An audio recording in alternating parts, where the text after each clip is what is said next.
돈은 절대로 나쁜 것이 아닙니다. 돈으로 좋은 일들을 많이 할 수 있습니다.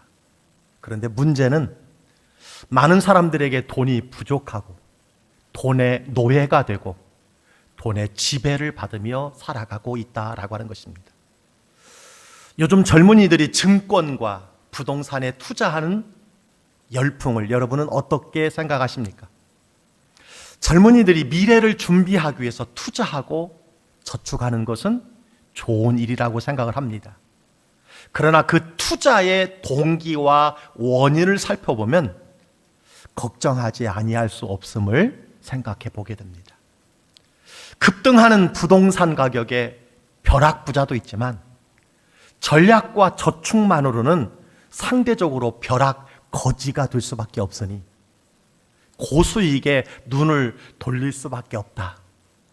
이해가 가는 답변이 아닌가 그렇게 생각을 해봅니다. 하지만 지나친 투자라고 할 수 있는 비투와 영끌, 몰빵하는 사람들의 마음은 과연 어떤 동기일까요? 누구나 할 것 없이 속히 부자가 되고 싶은 마음이 아닐까 생각을 합니다. 또한 부동산이나 투자를 통해서 부자가 된 사람들의 소식을 들으면서 조바심이 생기는 것이지요. 나도 빨리 자산을 불려서 성공하리라 이렇게 생각하는 것입니다. 그리고 돈이 많아야 반드시 행복할 수 있다라고 생각하기 때문이 아닐까 그렇게 여겨집니다. 자, 이런 생각에 편승해서 부자가 되고 쉽게 돈을 버는 방법을 가르쳐주는 강의가 유튜브에 넘쳐나고 있음을 보게 됩니다. 성경에 돈이라는 단어가 123번 나오고 예수님의 비유 설교 중에 3분의 1이 돈과 재물에 연관된 말씀이라고 했습니다. 성경은요, 돈을 어떻게 관리해야 하는가에 대해서 수없이 언급하고 있다라고 하는 사실입니다. 한 사람이 물질과 어떤 관계를 맺고 있는가는 육적인 문제가 아니라 세상적인 문제로 그치는 것이 아니라 영적인 문제라고 가르쳐 주고 있습니다. 따라서 교회는 영적 생활을 좌우하는 물질에 대하여 성경적으로 바르게 가르쳐야 한다라고 말씀을 드렸습니다. 특별히 오늘 우리가 읽은 말씀과 오늘 말씀의 대부분을 차지하는 잠언과 전도서는 재정의 성경적 원리를 우리에게 가르쳐주는 말씀이라고 할 수 있습니다. 우선 이 두 권의 성경은요, 지혜의 왕 솔로몬의 기록입니다.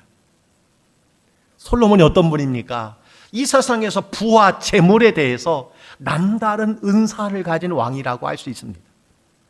또한 부와 재물이 얼마나 위험하고 헛되고 부작용을 초래하는지 몸소 경험한 사람이다라는 것입니다.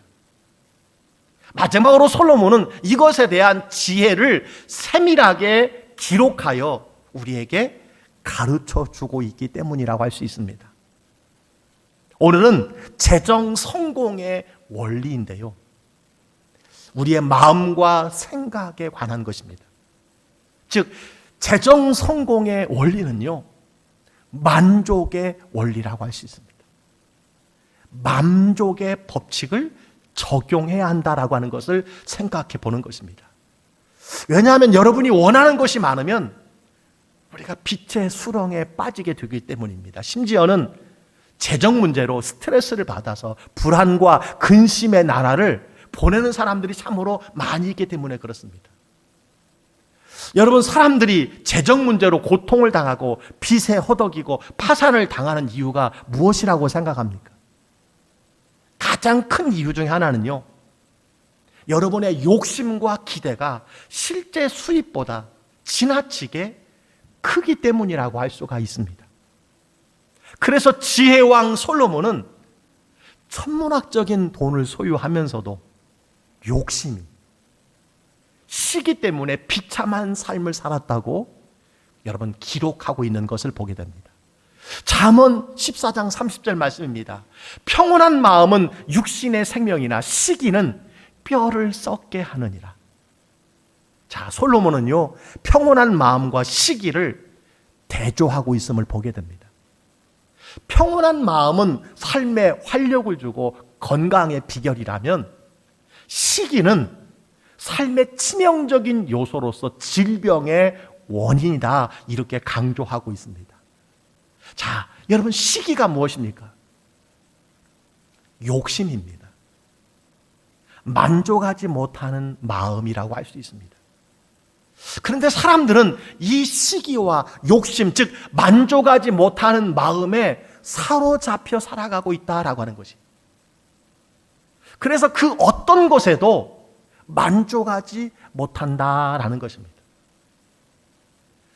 성경 전도서 5장 10절에 이런 말씀이 있습니다. 은을 사랑하는 자는 은으로 만족하지 못하고 풍요를 사랑하는 자는 소득으로 만족하지 아니하나니 이것도 헛되도다. 전도서 6장 3절에도 이렇게 말씀합니다. 사람이 비록 100명의 자녀를 낳고 또 장수하여 사는 날이 많을지라도 그의 영혼은 그러한 행복으로 만족하지 못하고. 무슨 말씀입니까? 사람은 물질과 소득과 자녀들이 많고 아무리 오래 살아도 그것 때문에 만족하지 못한다는 것입니다. 만족하는 것이 최고의 행복인데, 만족하는 것이 건강한 사람인데, 사람들은 만족할 수 없다라고 하는 것입니다. 따라서 오늘 말씀은요, 어떻게 돈을 벌 수 있는가에 대한 말씀이 아니라 건강한 재정의 성경적인 원리는 만족에 있다라고 하는 것을 우리에게 가르쳐 주는 말씀이라고 할 수 있습니다. 만족할 수 있다면 우리가 성경의 재정의 원리를 따라 사는 것이고, 모든 불행의 원인이라고 할 수 있는 시기와 욕심에서 우리가 벗어날 수 있게 된다라고 하는 것입니다. 성경은요, 시기와 욕심에 사로잡혀서 만족하지 못하는 폐해를 우리에게 몇 가지 강조하고 있음을 보게 됩니다. 그 첫 번째는요, 심한 피로감이라고 할 수가 있습니다. 지나친 시기와 욕심에 빠지면 어떻게 됩니까? 더 악착같이 일하게 되고, 피로감은 누적이 되고 만성 피로를 느끼게 된다라고 하는 것입니다. 두 번째는 걱정과 근심이 깊어진다라고 말씀하고 있습니다. 만족하지 못하고 더 부자가 되려는 욕심은 걱정과 근심에 잠을 이루지 못하게 한다는 것이지요. 그래서 전도서 5장 12절에도 이런 말씀을 하고 있습니다. 노동자는 먹는 것이 많든지 적든지 잠을 달게 자거니와 부자는 그 부유함 때문에 자지 못한다라고 말합니다. 세 번째 폐해가 있습니다. 과소비와 잦은 다툼이라고 할 수 있습니다. 만족하지 못하는 사람들은 과소비에 빠지고 쇼핑 중독에 빠지면서 다투게 되는 일이 참으로 많아진다는 것입니다. 여러분, 남편이나 아내든지 인터넷 쇼핑이나 TV, 홈쇼핑, 이것 때문에 싸우신 적이 없으십니까? 구매하는 이유가 참으로 다양하기 때문이죠. 필요해서 구매하고, 신상이라서 구매하고, 세일 때문에 구매하고, 1+1 때문에 구매하는 경우가 있지 않습니까? 그래서 디모데전서 6장 9절은 이렇게 말합니다. 부하려 하는 자들은 시험과 올무와 여러 가지 어리석고 해로운 욕심에 떨어지나니라고 말씀해 주고 있습니다. 네, 이것이 시기와 욕심과 만족하지 못하는 것이 우리에게 주는 폐라고 할 수 있습니다. 또 한 가지가 있습니다. 속히 부자가 되려는 미혹에 빠지게 된다라고 하는 사실이죠. 자, 이런 마음을 미혹하는 사업들이 우리 주변에 참 많이 있습니다. 로또가 그것이고, 경마, 비투, 도박, 이런 사업들이 바로 우리의 마음을 미혹하는 것이라고 할 수 있습니다. 잠언 21장 5절에는 이렇게 말씀해 주고 있습니다. 부지런한 자의 경영은 풍부함에 이를 것이나 조급한 자는 궁핍함에 이를 따름이니라 말씀해 주고 있음을 보게 됩니다.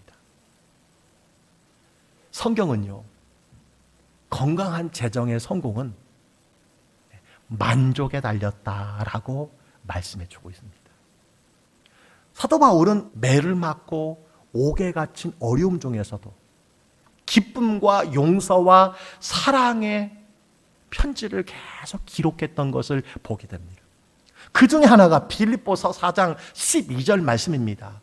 나는 비천에 처할 줄도 알고 풍부에 처할 줄도 알아 모든 일 곧 배부름과 배고픔과 풍부와 궁핍에도 처할 줄 아는 일체의 비결을 배웠노라. 사도 바울이 감옥에서조차도 기뻐할 수 있었던 비결이 무엇입니까? 주 안에서 만족하는 비결을 배웠기 때문이다. 이렇게 말씀하고 있음을 보게 됩니다. 자, 그렇다면 만족을 누리는 성경적인 비결, 여러분 이것을 꼭 배우셔서 여러분이 재정의 성공자로 살아가시기를 주의 이름으로 간절히 축복합니다. 그 첫째는요, 다른 사람과 비교하지 말라라는 겁니다.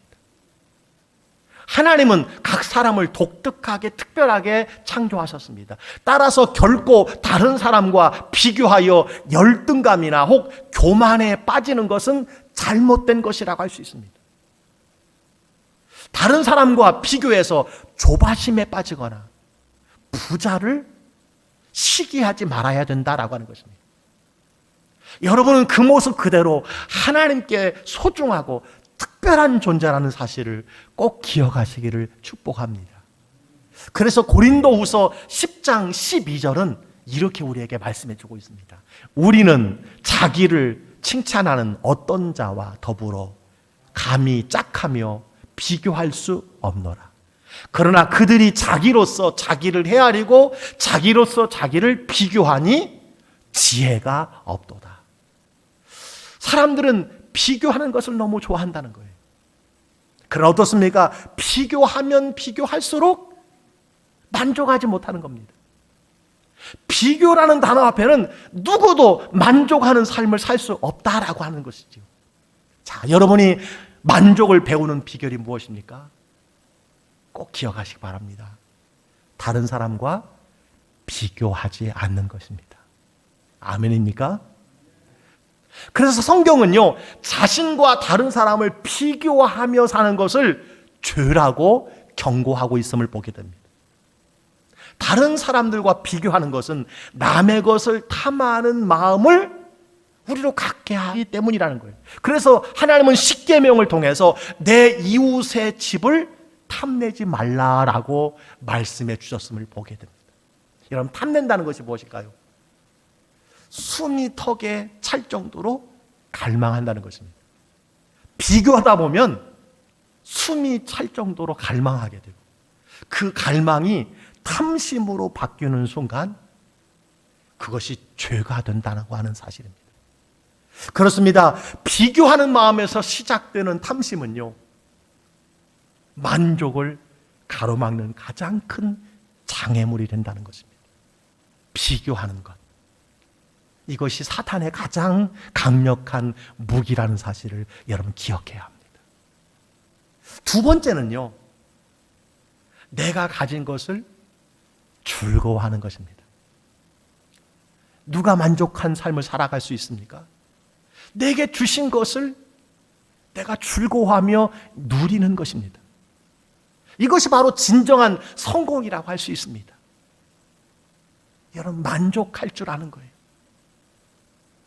성공은 남들과 비교해서 더 많은 수익을 내거나 더 많은 물질을 모으는 것이 아니라는 거예요.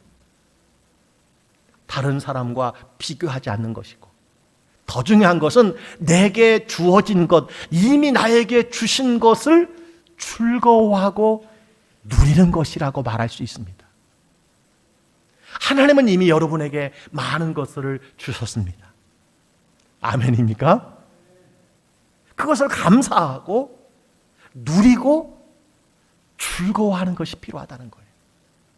그래서 솔로몬은요, 하나님이 주신 것을 즐거워하는 것이 만족의 비결이라 이렇게 가르쳐 주었음을 보게 됩니다.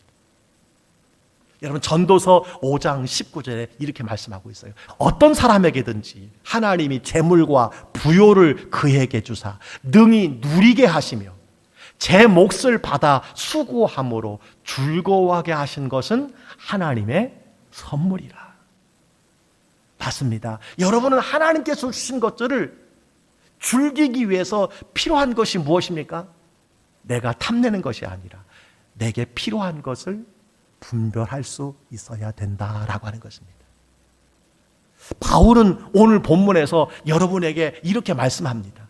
정함이 없는 재물에 소망을 두지 말고 오직 우리에게 모든 것을 후히 주사 누리게 하시는 하나님께 소망을 두라, 이렇게 말씀해 주셨습니다. 그래서 내게 주어진 것을 누릴 뿐만 아니라 선을 행하고 선한 사업을 많이 하고 나눠주기를 좋아하는 너그러운 사람이 되라, 이렇게 말씀해 주고 있습니다. 이것이 진정한 성공의 비결이라고 말씀해 주고 있습니다. 여러분, 하나님께서 주신 것이 무엇이든지 감사하며 그것을 즐겁게 누리며 살아가시기를 주의 이름으로 축복합니다.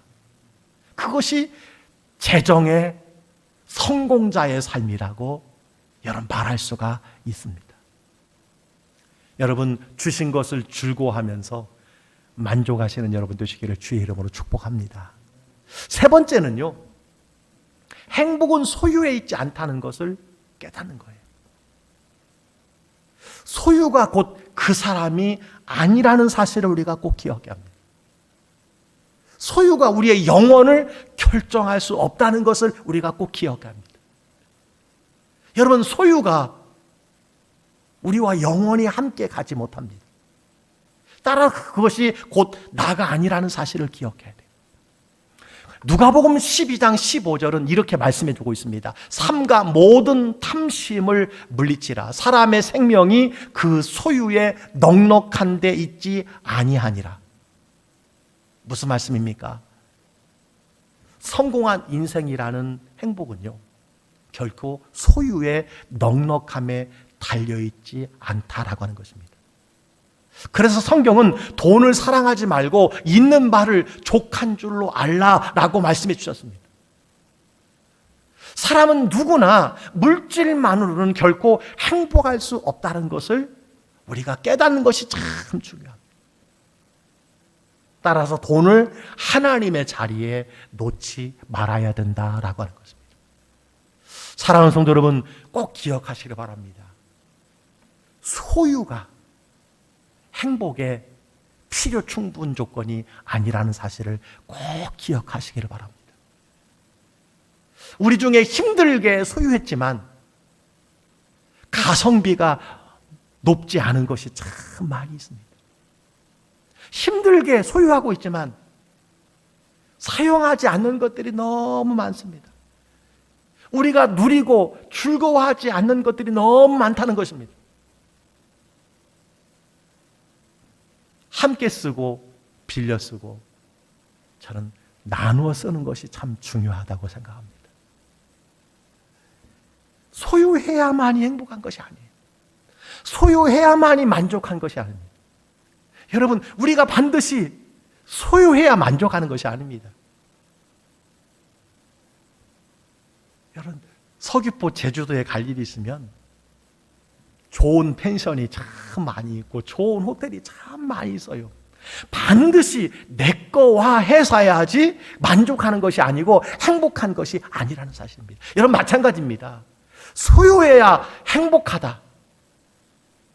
여러분, 이것을 우리가 제대로 깨달을 때 만족할 수 있고 행복할 수 있다라고 하는 것입니다. 자, 말씀을 정리합니다. 재정의 성경적인 성공은요, 다른 조건이 아닙니다. 한 가지 조건입니다. 뭡니까? 만족입니다. 그 만족의 비결은 무엇이라고 그랬습니까? 첫 번째, 비교하지 않는 것입니다. 두 번째는요, 이미 가진 것을 감사하고 즐거워하고 누리는 거예요. 세 번째는요, 내가 가진 소유의 행복과 불행이 달린 것이 아니라는 것을 깨닫는 거예요. 여러분에게 주어진 것에 만족하지 못한다면 탐심이 여러분의 마음을 장악하게 될 것이고 여러분을 조종하게 될 것이고, 오늘 예배 중에 행복이라는 찬양을 함께 불렀습니다. 이 찬양은 여러분이 많은 은혜를 받았던 은혜라는 곡을 작사 작곡한 손경민 씨의 또 다른 곡이라고 할 수 있어요. 이 손경민 씨의 행복에 관한 진실한 고백을 여러분 한번 들어보시겠습니까? 그는 이렇게 고백을 하고 있음을 보게 됩니다. 어떠한 삶이 정말로 행복한 삶인가에 대해서 묵상했습니다. 돈이 많아서 행복하다면 많은 부를 소유한 분들이 행복해야 하는데 들리는 소식은 꼭 그렇지가 않습니다. 내가 갖고 싶은 것을 다 가지게 되면 행복할까 생각해 보지만 정작 갖고 싶은 것을 가지면 또 다른 것을 찾게 되는 제 자신을 봅니다. 행복은 소유에 있지 않음이 확실합니다. 참 행복은 하나님 안에서만 찾을 수 있다는 것을 알았습니다. 성경에서 행복에 대해서 찾아보았습니다. 행복은 하나님 안에 있으며 십자가로 구원받아 하나님의 자녀가 된 것, 이것이 참 행복이라고 말씀하셨습니다. 혹시 행복을 다른 곳에서 찾거나 행복의 조건이 없다고 힘들어하는 분들에게 너는 이미 행복한 사람이라고 말씀하시는 하나님을 찬양하고 싶습니다. 네, 이것이 이 곡을 작사 작곡한 송경민 씨의 여러분 고백입니다. 가사가 얼마나 참 은혜가 되는지 몰라요. 바로 이것입니다. 화려하지 않아도 정결하게 사는 삶, 가진 것이 없어도 감사하며 사는 삶, 내게 주신 작은 힘 나눠주며 사는 삶, 이것이 나의 삶의 행복이라오. 눈물 날 때 많지만 기도할 수 있는 것, 억울한 일 많으나 주를 위해 참는 것, 비록 짧은 작은 삶, 주 뜻대로 사는 것, 이것이 나의 삶의 행복이라고. 여러분, 이렇게 행복을 고백하고 있음을 보게 됩니다. 성경은 이렇게 우리에게 말씀해 주고 있습니다. 신명기 33장 22절이죠. 이스라엘이여 너는 행복한 사람이로다.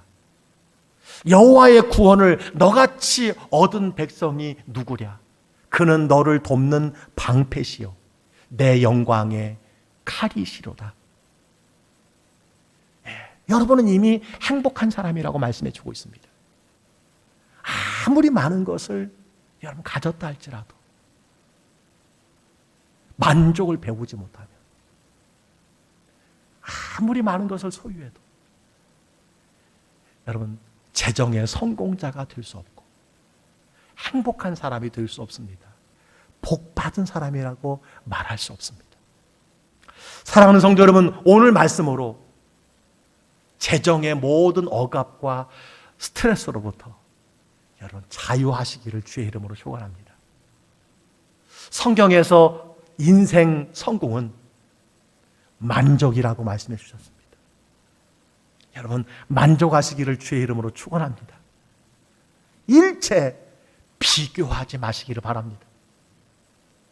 가진 것을 즐거워하시고 누리시기를 바랍니다. 만족은 소유에 달린 것이 아닙니다. 비록 현재 어려운 재정의 상황이라 할지라도 행복한 인생을 향하여 복받은 자라고 말씀해 주시는 하나님의 말씀을 향하여 새롭게 출발하는 복된 시간이 되시기를 주의 이름으로 간절히 축복합니다.